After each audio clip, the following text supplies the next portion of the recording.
All right. Well, Monday Night Raw was in the books. Raw was on at 1 p.m. and I watched it. So now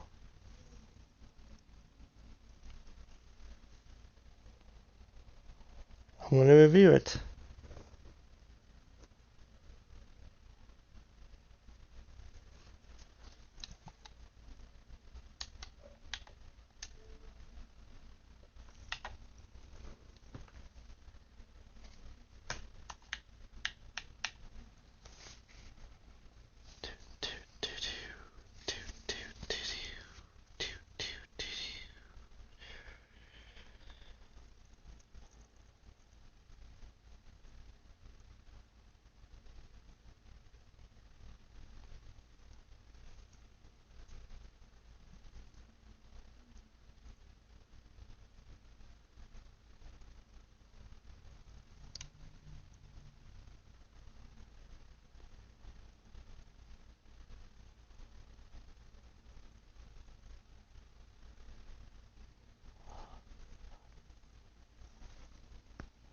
Alright, I need to get this going here.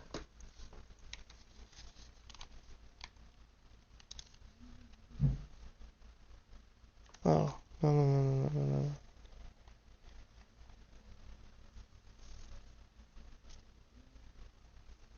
Okay, I need to get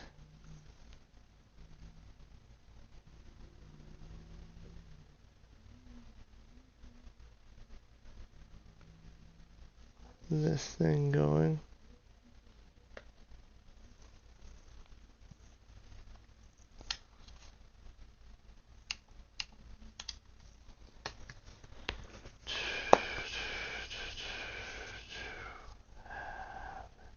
So while I'm waiting, I'll do the Raw report. It's Monday, and I'm doing the Raw report.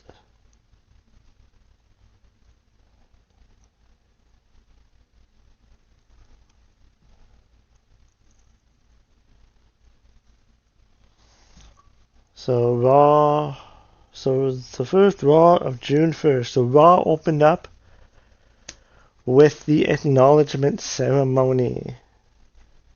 And I don't know how I feel about this. So the fans were into Roman Reigns. They were soaking up the script. They were singing and soaking up the crowd. And then Reigns said there's no delay like acknowledgement day. Jay said first day on the job, and Jacob is already late. And then Jacob Fatu comes in. When Jacob got in the ring, Reigns told Jacob he knows what time it is. Reigns said that Jacob knows what time it is, and Reigns told Fatu to face him. The fans chanted OTC for this.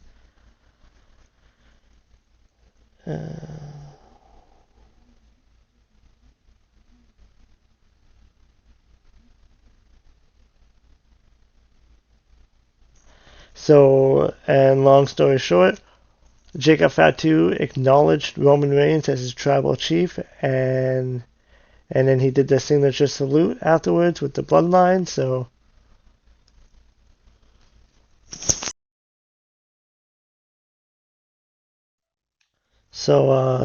I guess he's a part of the bloodline, which Fatu said he's been taking L's his whole life.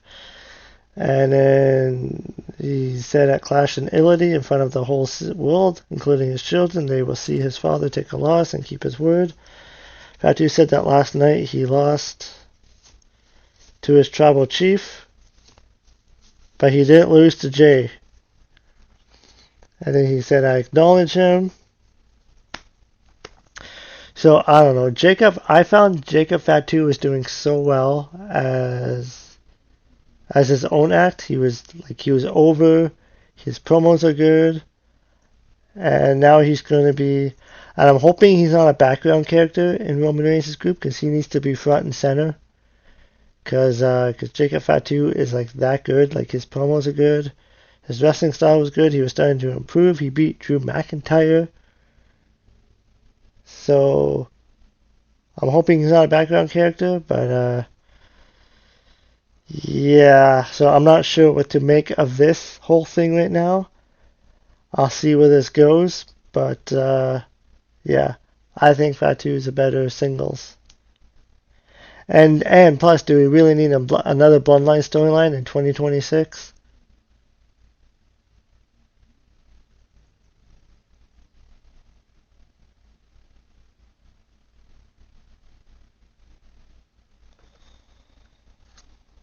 And then next was the King of the Ring tournament brackets. Oba Femi versus Penta versus Solo versus Kamala Hayes. And Oba was a complete monster. He was beating everybody up. So that loss to Brock Lesnar did not hurt him in any way. So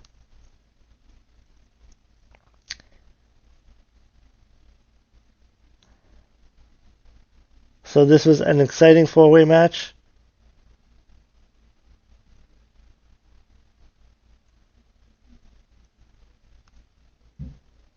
And then Oba, after the match, Oba did a promo about how Brock Lesnar wondered how Femi would react after taking an ice beating. Femi said he's still standing after taking Lesnar's best shot.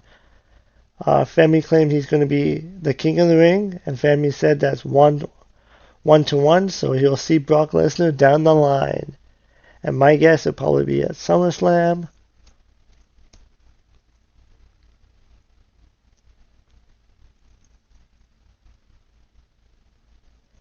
I mean, unless if Brock Lesnar gets a title and then Oba Femi wins the King of the Ring, and it'll be for the title. Unless if Brock Lesnar costs him the match, that could happen too. And then the new women's champion, Sol Ruka, Intercontinental Champion, was shown backstage for a promo.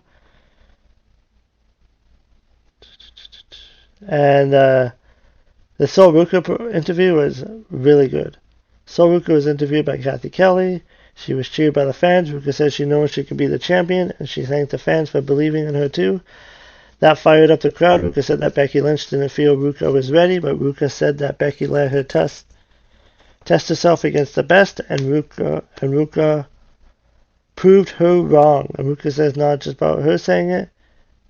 Says not just her saying it, but it's everybody saying it. And Ruka said she could be a fighting champion, and she held up her title and some fireworks. So yeah, I thought that was a really good promo. Well, so far Raw's 2 for 2 for good stuff. I guess 3 or 4 with the Bloodline segment. Next was Rusev, Ethan Page versus Rey Mysterio and Dragon Lee. This match went 12 minutes with Rey Mysterio and Dragon Lee getting the win. It's an entertaining tag team match with the fans loving the legendary Rey Mysterio. And Page did his role as a heel. And then Penta spoke to Adam Pearce, who said that Rey Mysterio wanted a shot. Penta liked that, and Pearce said he'll make it happen. And then LA Knight approached Adam Pearce to complain about the Bloodline. Was back running things again. Knight complained about Pearce talking to Reigns in the locker room last week. Reigns tried to calm Knight down. Pearce claimed that Jacob Fatu is a liability. Pearce said that he was trying to keep family blood in line, and Knight saw Pearce's hand pointing as he was doing the one salute. And then the Judgment Days, Dominic Mysterio and JD were interviewed by Brian Saxon, who mentioned Finn Balor was traded to SmackDown. JD said that Finn won't be missed. Dominic claimed he was the next King of the Ring while the fans booed him. Saxon said if Dom wins his first round, then he'll be against Oba Femi. So Dom said that Femi shouldn't be afraid of him. And then they showed the highlights of the Mask vs. Mask match between El Gran Americano and Original, which actually looked like it was actually a good match. So I might check that out if I have time. And then Chad Gable unmasked. And then the screen went black because Gable was a bloody mess. They showed Gable's speech in which he mentioned He is including his birthday, thanked his fans. And then Queen of the Ring, Io Sky versus Julia versus Roxanne Perez versus Last Legend. Io Sky won this match. It was a good 4-way match. I mean, I like Io, so I was kind of hoping they would give it to like Lash or like someone new, but I'm happy with Io Sky winning it. So,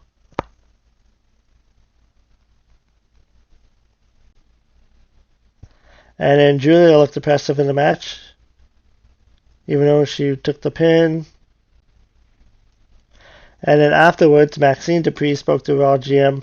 Dupree complained about Pierce not putting her in the Queen of the Ring.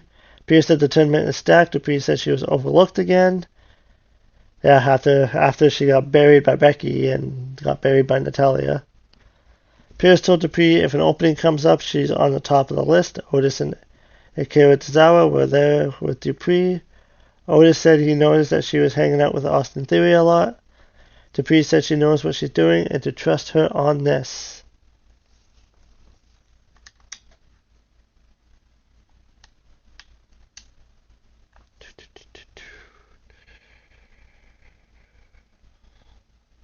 And then Bayley and Lyra Valkyria are interviewed by Kathy Kelly, who wondered if they met in the King of the Ring tournament. Bayley said they can't think of that yet while talking about wanting to go after the women's tag team. Lyra walked away and talked to Sol Ruka, who is the women's IC champion. Lyra made it clear she wants to challenge for the IC title, and Sol said she liked that. Bayley walked over to Lyra, saying that they were doing something over there.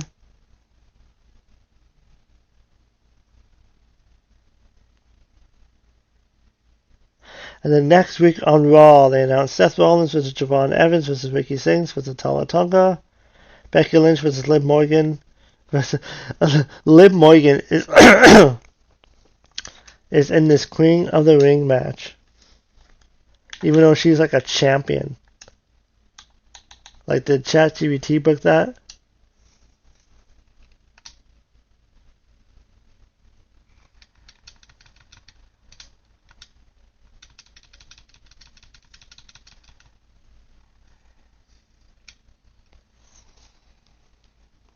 So if Liv Morgan wins, I guess she faces Liv Morgan.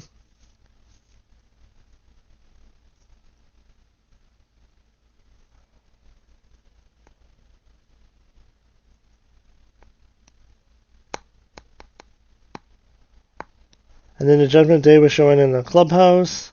As Roxanne Perez complained about a loss, Liv Morgan walked in saying the crown would look so good on her.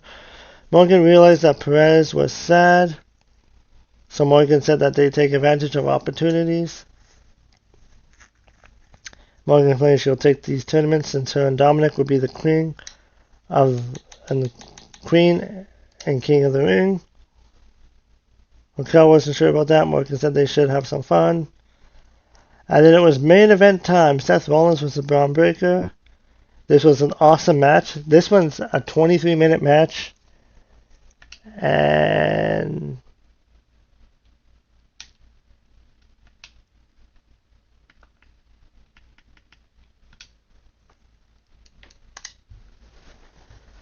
yeah, and this was a good. This is like the match of the night on Raw. So Raw actually had a lot of good stuff on the show.